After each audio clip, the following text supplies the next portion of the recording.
Então, boa tarde para todos e muito obrigado, Excelência Marco. E é um prazer, realmente um prazer e uma honra muito grande estar aqui com vocês. E eu gostaria de agradecer a todos aqui para a sua presença e também, em especial, para a sua paciência com o meu português. A língua portuguesa é um idioma lindo mesmo, mas meu português não é nada disso. Meu português é um pouco feio. Eu tentei aprender português quando fui um adolescente. Eu fui um aluno de intercâmbio em Itu, aquela grande cidade de São Paulo. Em 1963. Então, aliás, eu acho que eu cheguei no Brasil antes de vocês.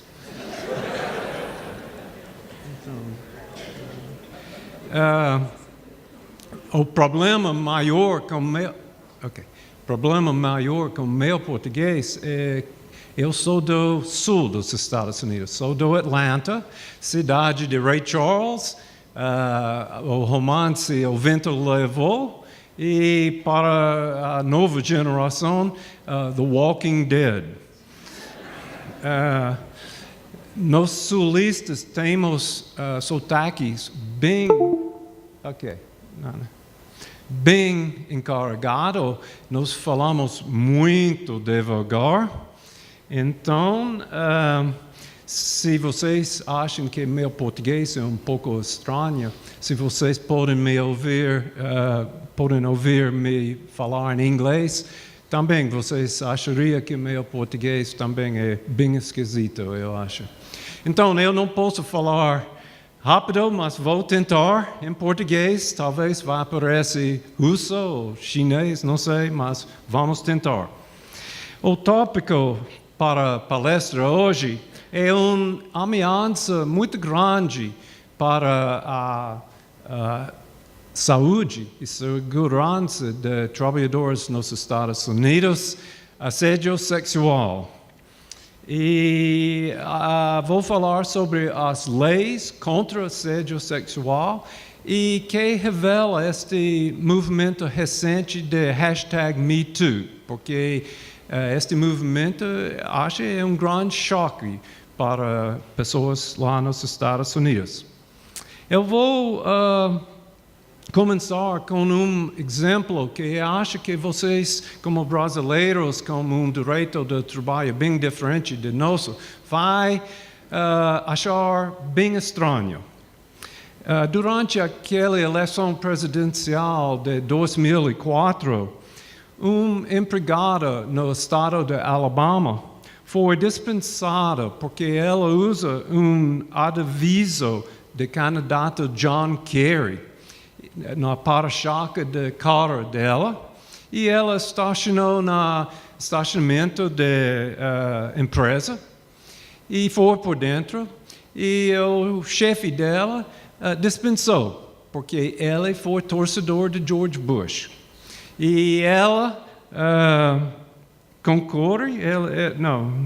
concordou retirar este adesivo, e ela nunca falou nada de política por dentro da empresa, mas, não obstante, ela foi dispensada. E no direito do trabalho nos Estados Unidos, ela não tem nenhuma reclamação no direito nos Estados Unidos.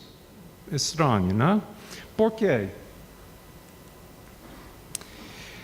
Tradicionalmente, o direito anglo-saxônico regulamentou emprego como um status, mas durante o século XIX, os juízes norte-americanos começaram a mudar o direito. Nosso sistema de common law, os juízes podem fazer mudanças na lei, no processo de interpretar a lei. Elas começaram a interpretar contratos de emprego que não especificam o período de emprego como contratos de emprego de livre vontade, em inglês, at will.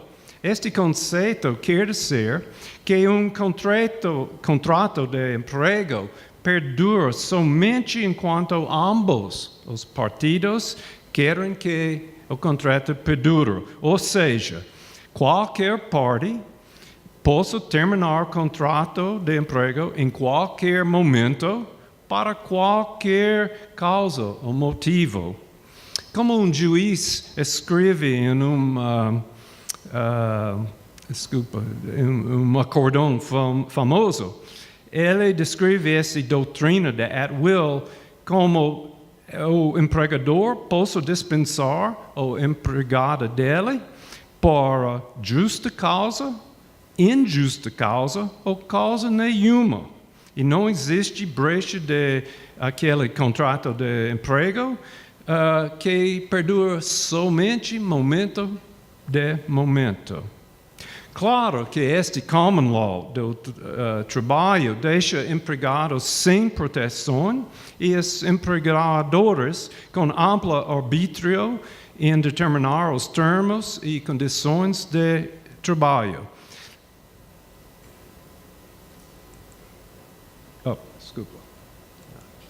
Então, não é surpreendente que aquele sociólogo Karl Polanyi descreve que esta situação vai ter alterações para proteger os trabalhadores, porque ele disse que trabalho não é uma mercadoria verdadeira, mas é uma mercadoria fictícia, porque trabalho é coisa de seres humanos com direitos e necessidades humanas.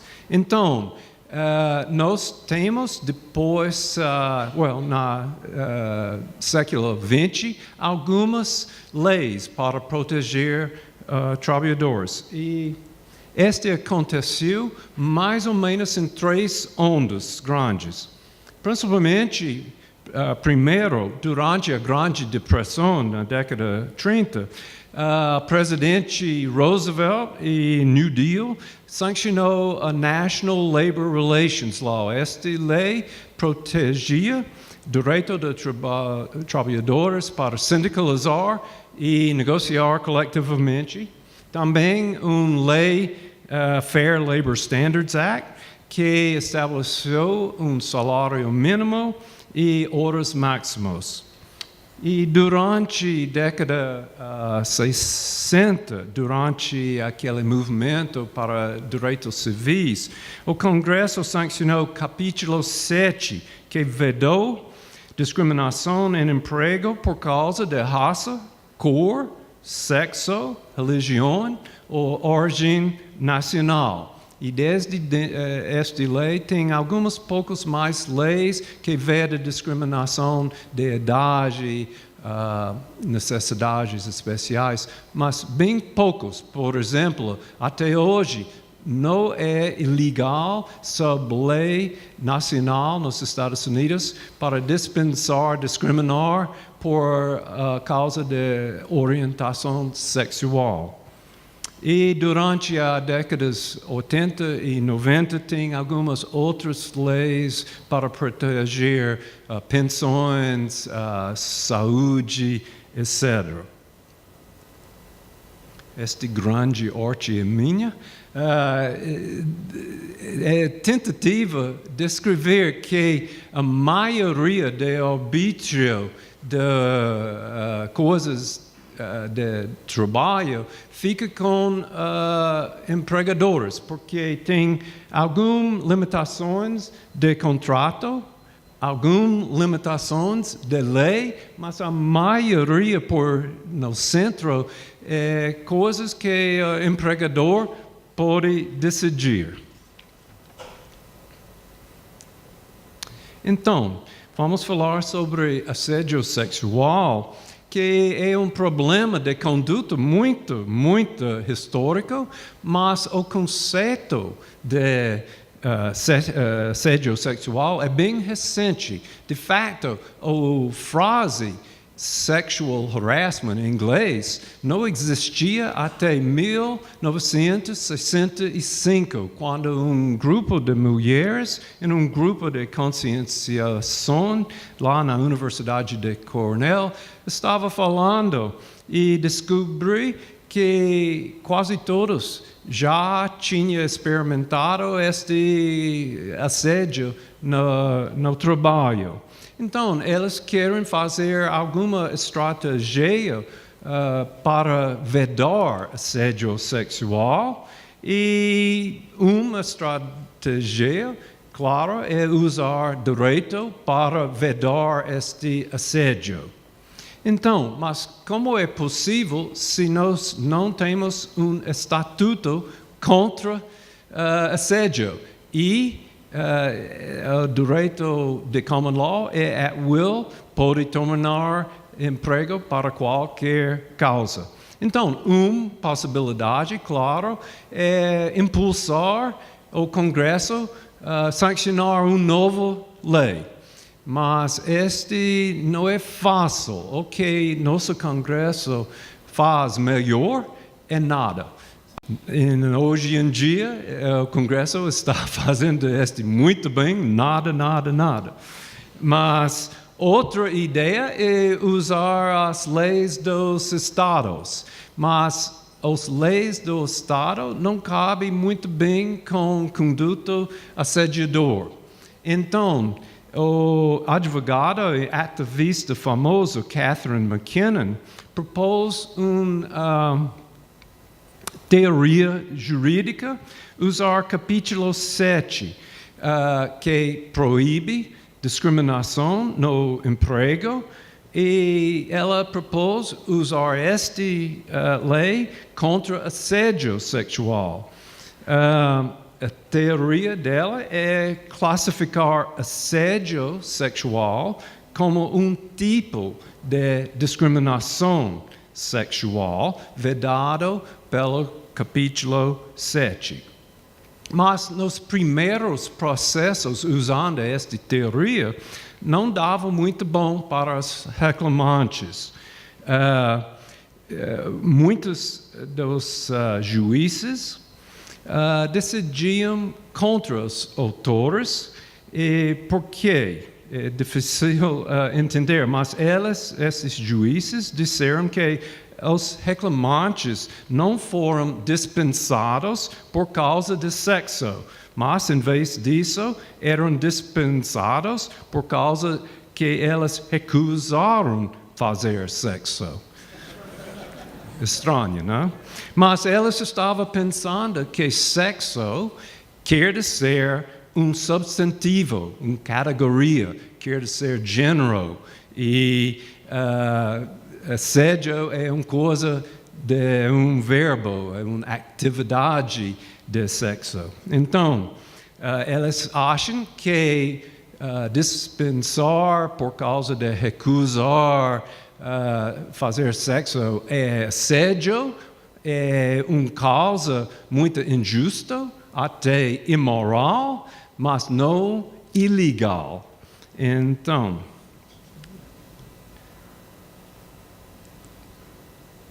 desculpa. Então, em 1986, o Mertor Bank v. Vinson foi o primeiro processo sobre assédio sexual a alcançar a Suprema Corte. Os fatos, brevemente, reclamante foi Michelle Vinson, uma mulher de 19 anos. Este foi o primeiro posto de emprego dela. Foi admitida como um caixa no Banco Meritor. Admitida pelo gerente Sidney Taylor, que no princípio foi muito gentil com ela, quase um pai. Mas depois de alguns meses, ele convidou ela para um jantar, e neste jantar ele disse: Michelle, você deve ser muito grato para mim, porque eu admiti. Então, você deve ser grata. E ela disse, muito obrigado. E ele disse, não, você deve ser mais grata. E ela disse, muitíssimo obrigado. E ele disse, você não está entendendo. Então, ele disse, nós vamos ao motel. Ela recusa, mas ele insistiu. E ela foi ao motel e elas fizeram sexo. Ele não usou força física, mas ela aceitou do medo de perder emprego, ok? Então, depois disso, ele assediou ela para mais um ano, pelo menos no fim, ela pediu dismissão e processou. E este foi a corte de primeiro grau, e lá o juiz declarou contra a autora, Michelle, dizendo que se a reclamante e Taylor tiveram uma relação de intimidade ou sexo, aquela relação foi voluntária do ponto de vista do reclamante, não tendo nada a ver com seu emprego ou adiantamento ou promoção. Esta é uma declaração de fatos um pouco estranha, porque não é uma declaração de fatos, é uma hipótese, se este existe. Então, ela recusou e chegou no Supremo Corte. Desculpa. E estes foram os temas para a Suprema Corte decidir. Eu vou falar bem rápido para chegar a coisas mais atuais. Mas a primeira questão foi decidir se assédio sexual é ilegal nos Estados Unidos. A tendência até 86 foi as cortes inferiores decidir que foi, mas esta é a primeira vez a Suprema Corte decidir e eles aceitaram mais ou menos a teoria de Catherine McKinnon, que assédio sexual é um tipo de discriminação sexual porque as vítimas foram selecionadas por gênero, por ser mulheres. Segundo,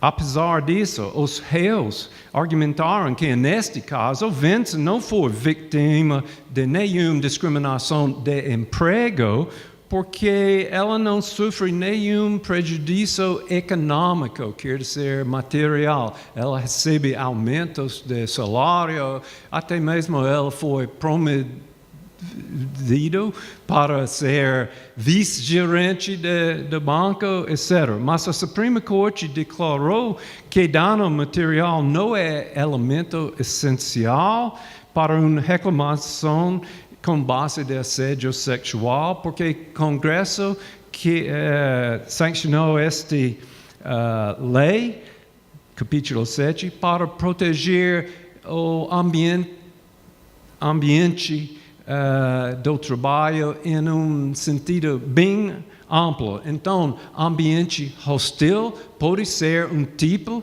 de discriminação de assédio sexual. Esta é a definição que a Corte usou. Ela aceitou a definição de agência administrativa. Então, a Corte aceitou que tem dois tipos de assédio.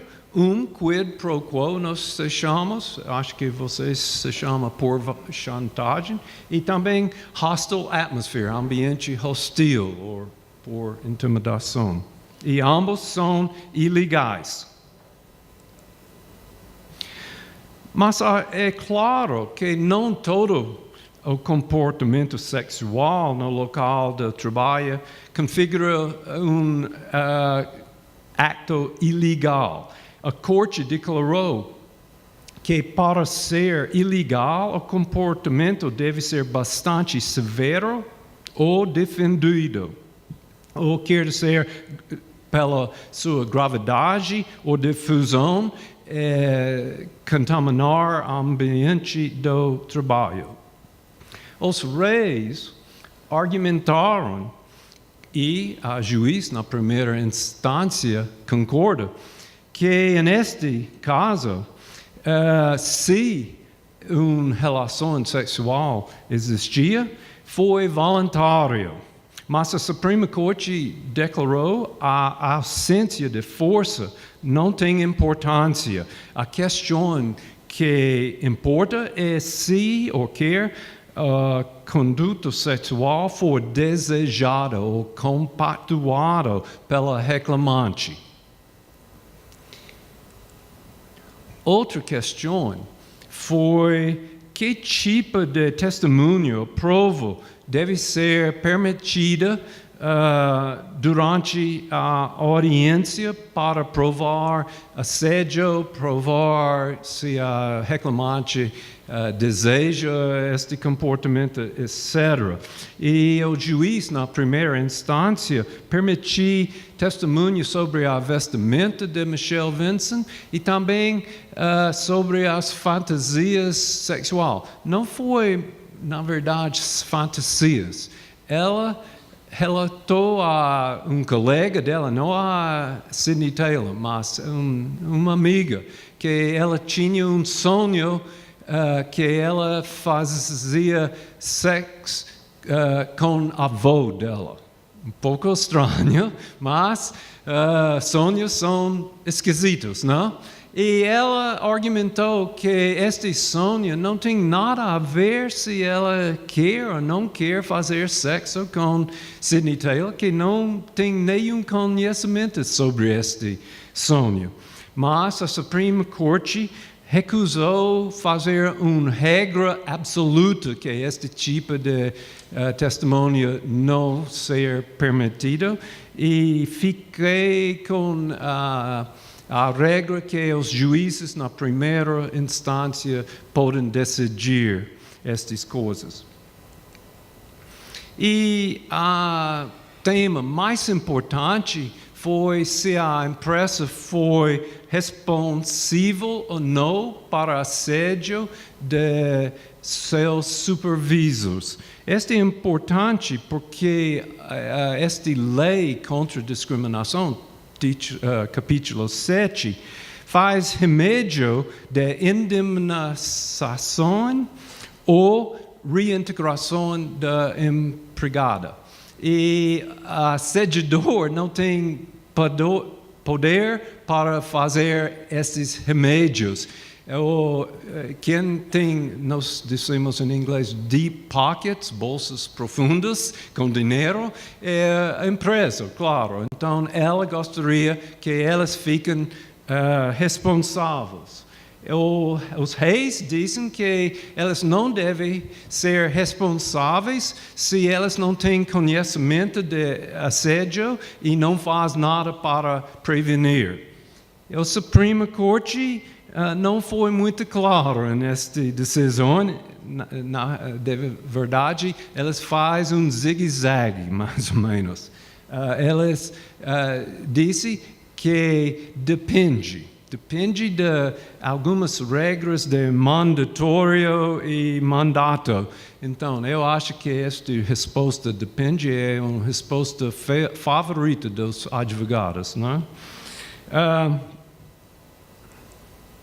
Então, este é o resumo da decisão que faz ilegal, primeira vez, assédio sexual nos Estados Unidos. E quem ganhou neste processo? Na primeira vista, parece que Michelle Vincent ganhou. E quase todo mundo achava que esta decisão foi uma vitória muito grande para feministas. Mas buscar mais, olhar mais profundamente, tem muitos aspectos progressivos, feministas mesmo. Mas também tem outros problemas que eu acho são sementes de problemas que nós ainda temos com o assédio sexual nos Estados Unidos hoje. Então, esta coisa de ser severo e profundo, por exemplo, ou este uso de testemunha sobre vestidas, etc.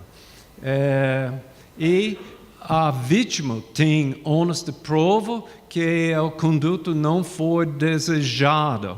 E também possibilidade que a empresa não fica responsável. Então, com quase todas as decisões da Suprema Corte, elas deixam abertas quase tantas questões que pacificou.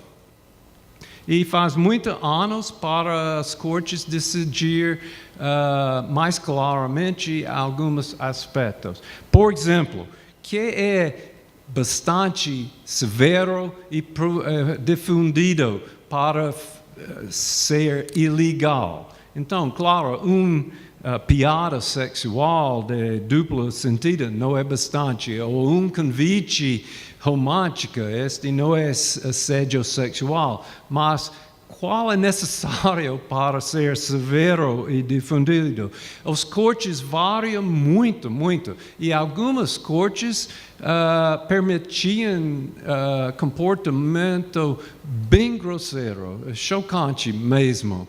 Então, em 1993, chegou à Suprema Corte outro processo, se chama Harris-Forklift, em que a Corte Suprema dá dicas, dá algumas orientações para os juízes inferiores, alguns critérios para decidir se o comportamento é suficiente, severo ou defendido ser ilegal. Estes são os critérios. E, em geral, o mais severo, ou menos, regido ser difundido, e vice-versa. Mas acontecimento de assédio pode ser ilegal se é muito sério, bem grosso. Mais complicada foi regras sobre responsabilidade empresarial.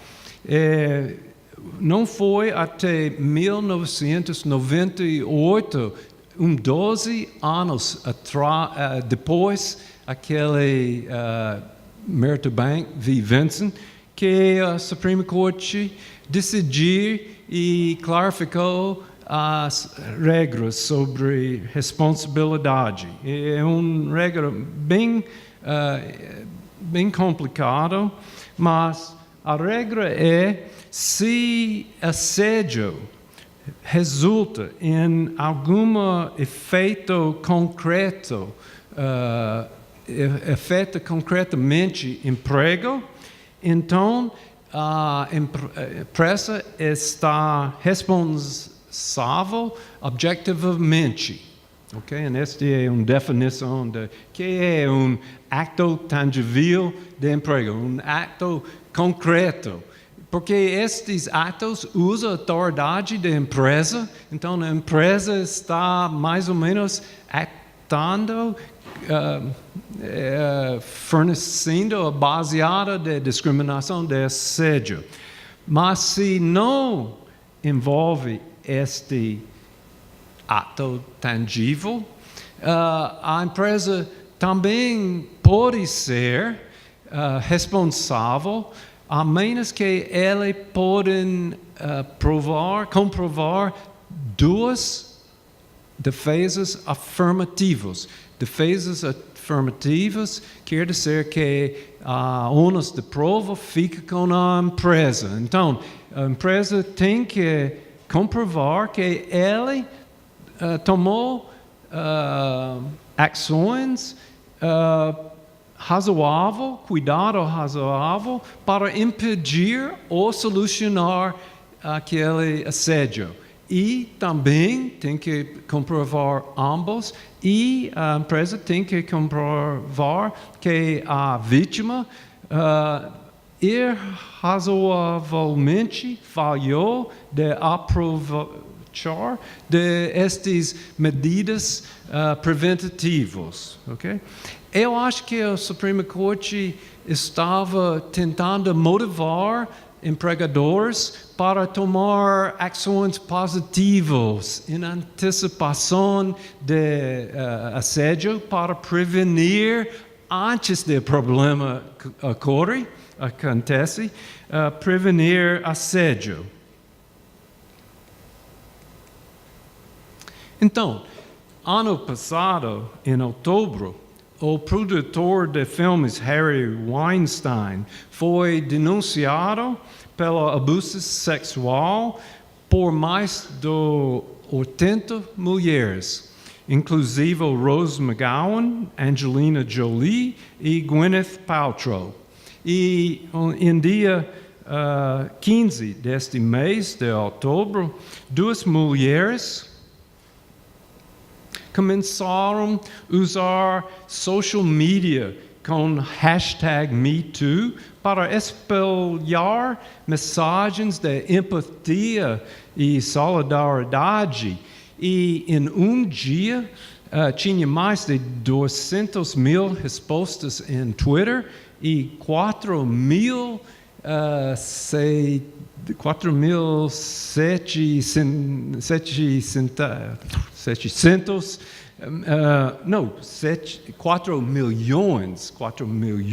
de posts na Facebook, e muitas mulheres famosas escrevem mensagens de apoio, e muitas revelaram que elas também tinham experimentado abusos. Então, eu acho que este é um grande exemplo de tecnologia, potencial positivo de tecnologia digital, social media, para apoiar um movimento para divulgar informação e para encorajar vítimas para reclamar. Muitos não reclamaram para anos e anos, até outras pessoas reclamaram. Mas eu também acho que essa tecnologia, em especial mídia social, tem alguns aspectos potenciais negativos também, porque é possível usar mídia social para assediar pessoas. Nos Estados Unidos até agora acontece mais a nível de escolas, e adolescentes estão sofrendo este tipo de assédio. Até algumas já faz suicídio por causa deste assédio. Mas com este movimento, elas visam para empoderecer mulheres, e em especial mulheres mais vulneráveis, e enlistar apoio de mulheres de fama, de poder, que elas podem contar histórias delas também, e para faz todo mundo consciente da dimensão e prevalência do problema. E os efeitos já estavam muito grandes, tem muitas figuras prominentes em Hollywood, em televisão, música, esportes, política, que já renunciaram ou foram dispensados ou até mesmo processados por causa destas denúncias. Então, o que revela este movimento de mídia social sobre nossas leis contra assédio sexual? Principalmente, este é testemunho dramático de centenas de mulheres que ainda existe, depois 3 décadas de ser contra as leis dos Estados Unidos, ainda existe muito problema de assédio sexual.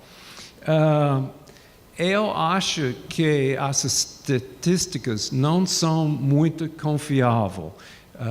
Eu acho que tem problemas metodológicos com estatísticas contra assédio sexual.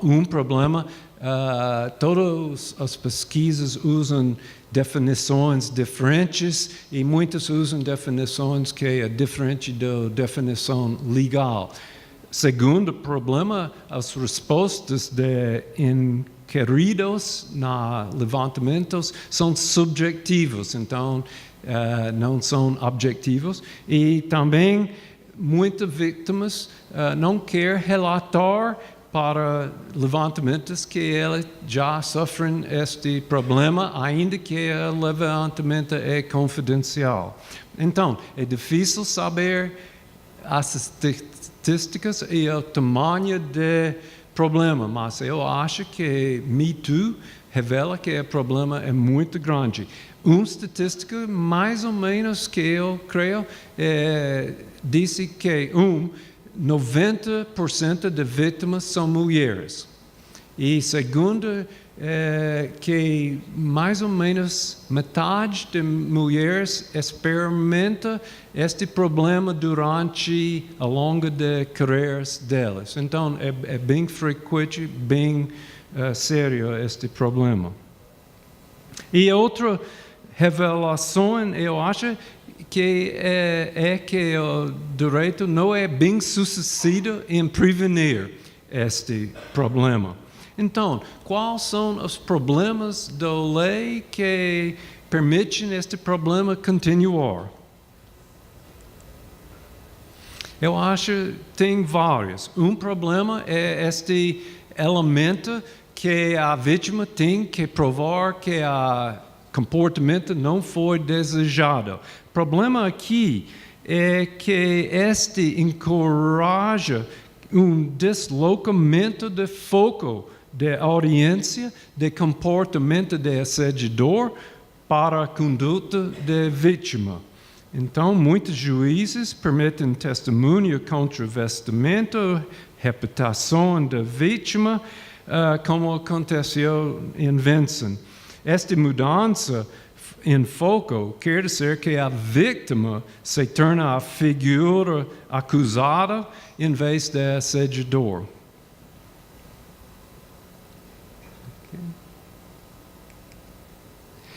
E aquela regra de responsabilidade que vem do processo Farragut também parece muito progressiva, mas alguns autores dizem que, em prática, nas cortes inferiores, esta regra também tem o efeito de mudar, deslocar o foco da audiência da empresa para a vítima.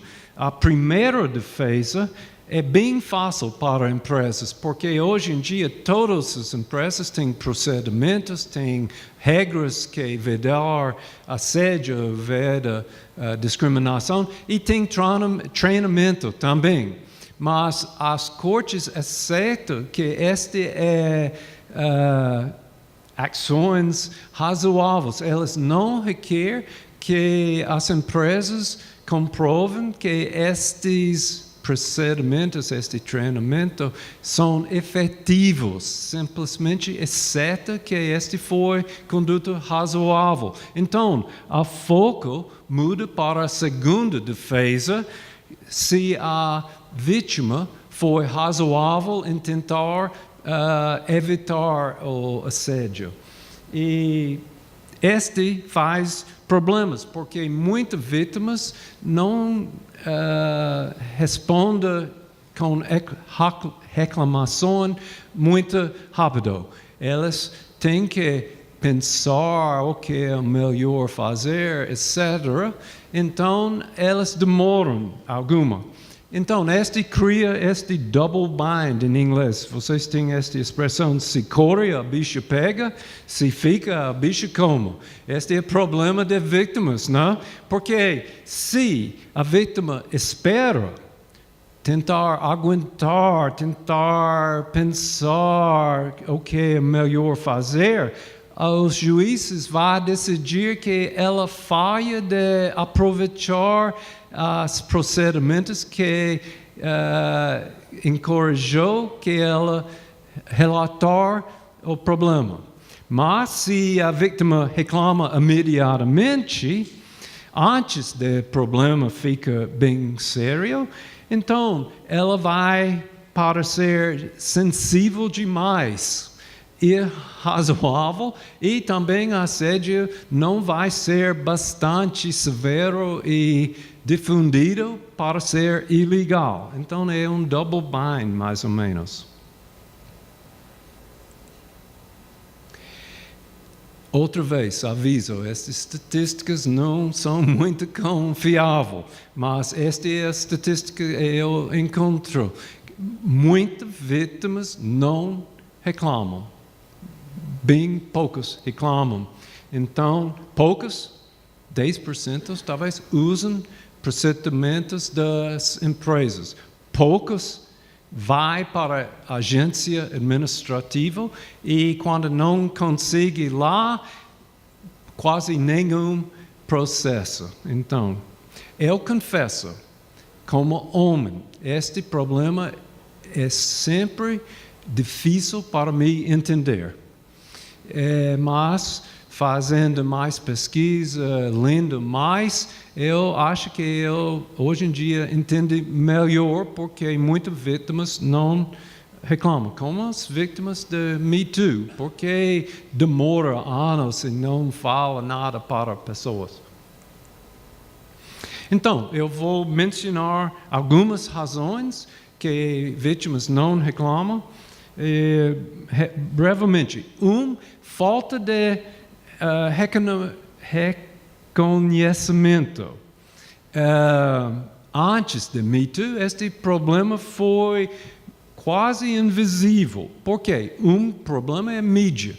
A mídia nos Estados Unidos, uma pesquisa descobre, tem 84% dos shows tem acontecimentos de assédio, mas quase nenhum trata deste assédio como um problema sério. É uma piada, é um brincadeira, não tem consequências sérias. A vítima pode reagir com humor, problema resolvido, etc. Então, a gente tem ideia que assédio não é um grande problema, e quando acontece, a vítima, a primeira ideia é este ato realmente assédio ou simplesmente uma falha de comunicação, qualquer coisa assim.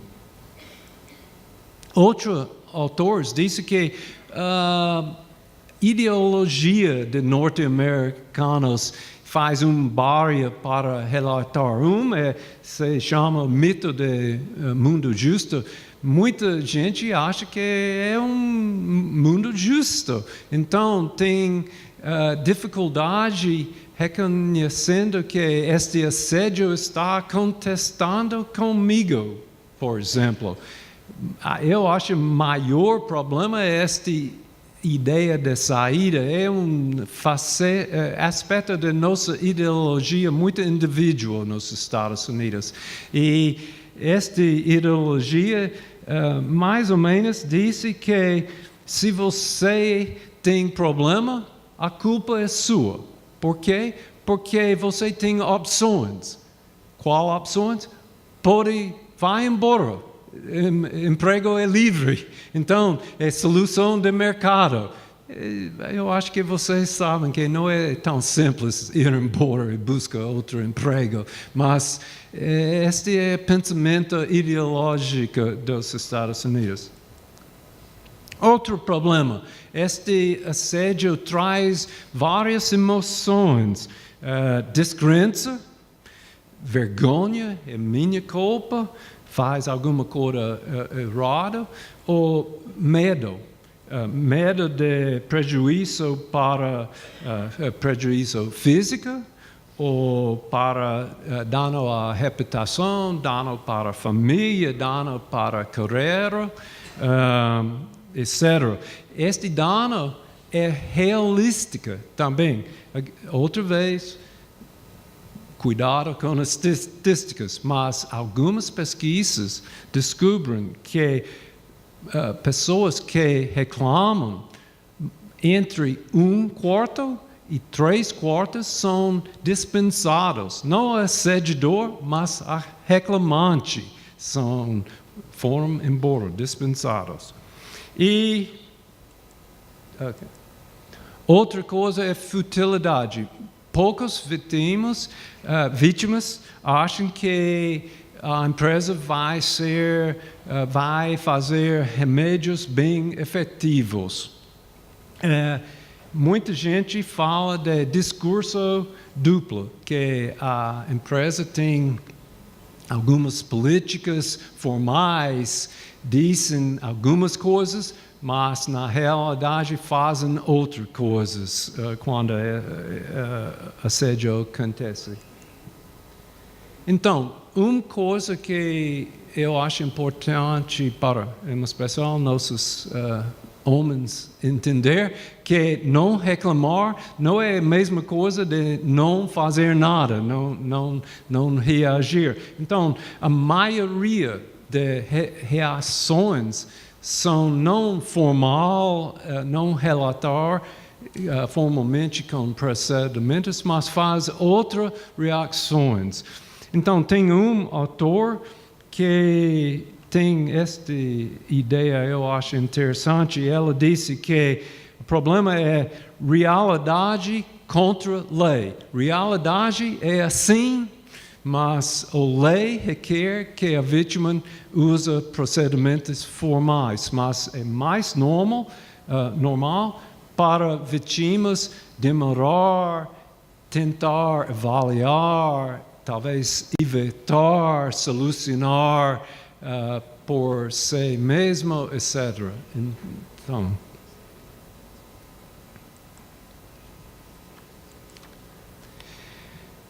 para mim, eu acho que a coisa mais importante entender é que o contexto em que os juízes ouviram sobre assédio é bem diferente do contexto em que acontece assédio. Então, o juiz vai aprender sobre assédio em uma audiência. Em uma audiência, a vítima tem advogado, tem amigos, família, tem apoio social, tem direitos e também tudo fica claro. Já reclamou e as consequências são claras.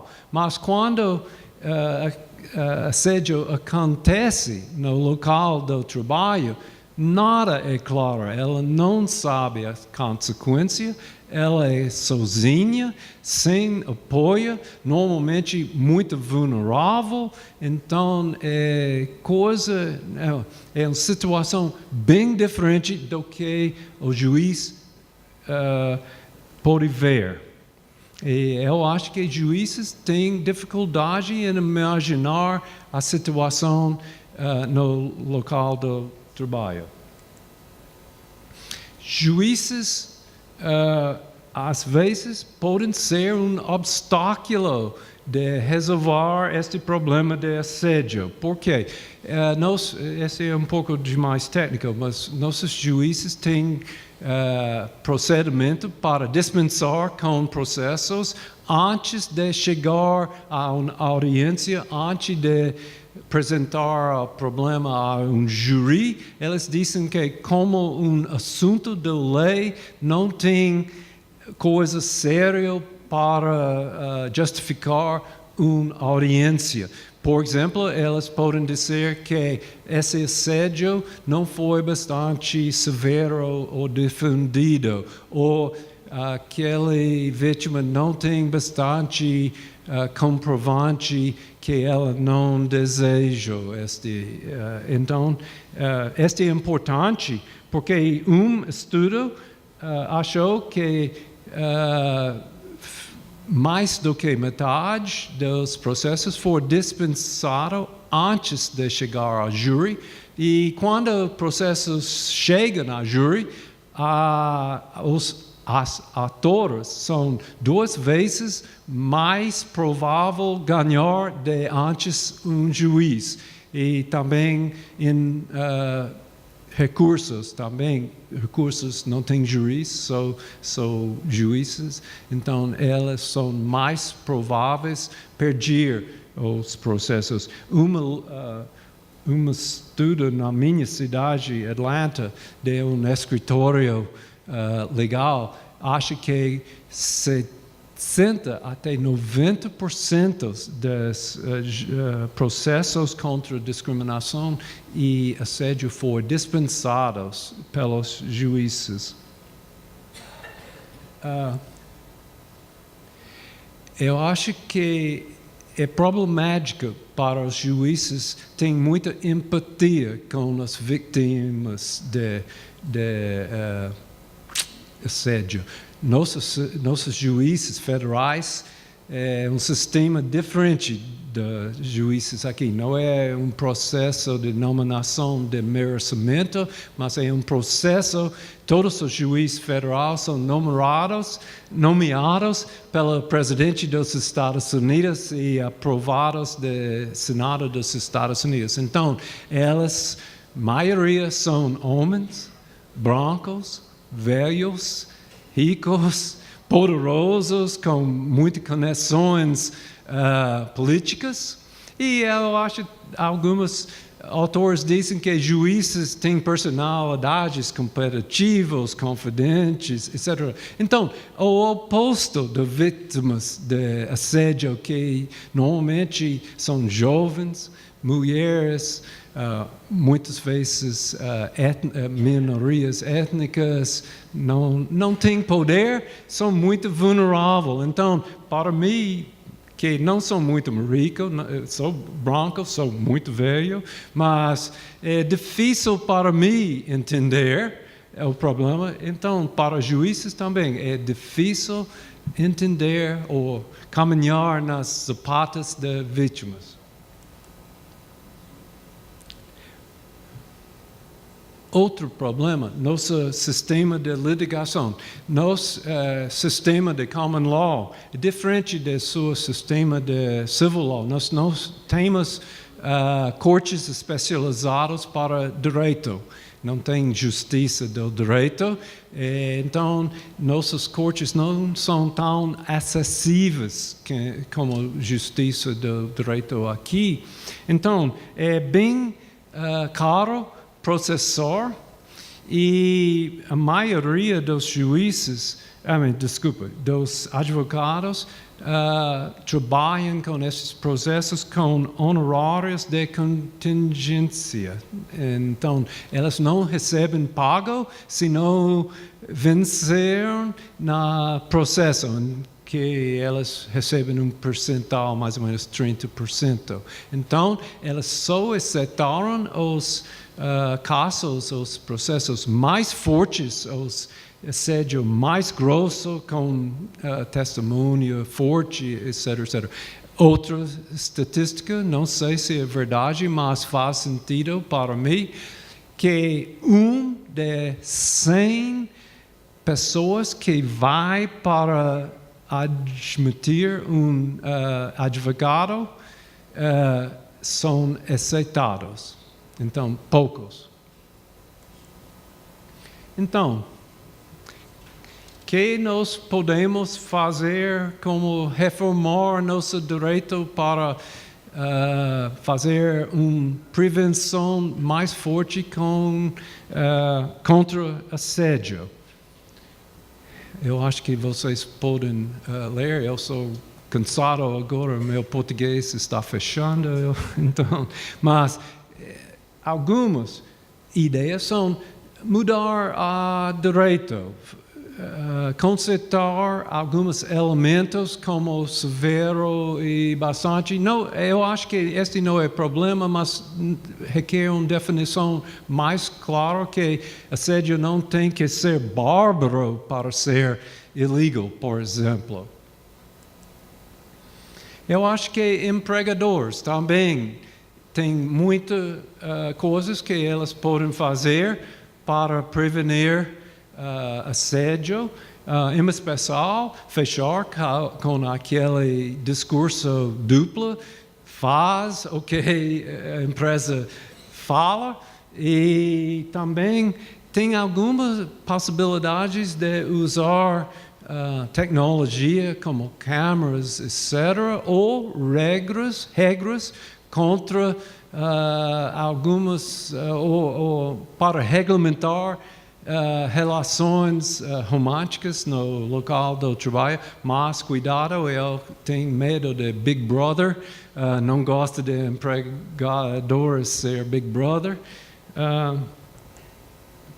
Também sociedade deve ter muito mais educação. Eu acho que o foco deve ser homens, porque eles têm que entender que é assédio, que é romântico e não é a mesma coisa. Mas, para mim, depois de anos de pensar sobre este problema, eu acho que o maior remédio deve ser mais organização por dentro do local de trabalho, porque eu acho que é bem difícil para um indivíduo, em especial indivíduo muito vulnerável, reclamar contra assédio. E é difícil entender como a lei pode prevenir assédio sem reclamações. Então, eu acho que algum tipo de organização para apoiar as vítimas, para elas ficar bastante forte para forçar direitos delas, é necessário. Então, muito obrigado e desculpa meu português.